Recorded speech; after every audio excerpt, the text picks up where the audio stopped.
ریاست مبارزه با تروریسم وزارت امور داخله یک بخش فعال در بین نیروهای امنیتی کشور بوده که در راستای مبارزه با دهشت افغانی و تروریسم فعالیت می‌نماید.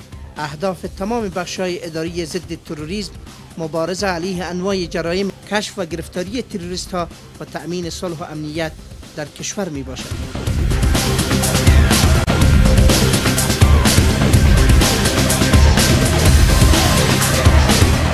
یک ریاست تروریسم است، یک قطعات خاص عملیاتی که ما فعلا مسئولیت هر دوش داریم و این هر دوش به ضد تروریسم مبارزه میکنیم. که از این جمله ما میتونیم از قطعات سیاروی خود که و قطعه 333 و 444 کماندو براتان نام ببرم که قطعات ما بسیار خوب تربیه شدن در این عرصه مبارزه با تروریسم، با وسایل و وسایط خوبتر و بهتری مجهز شدن.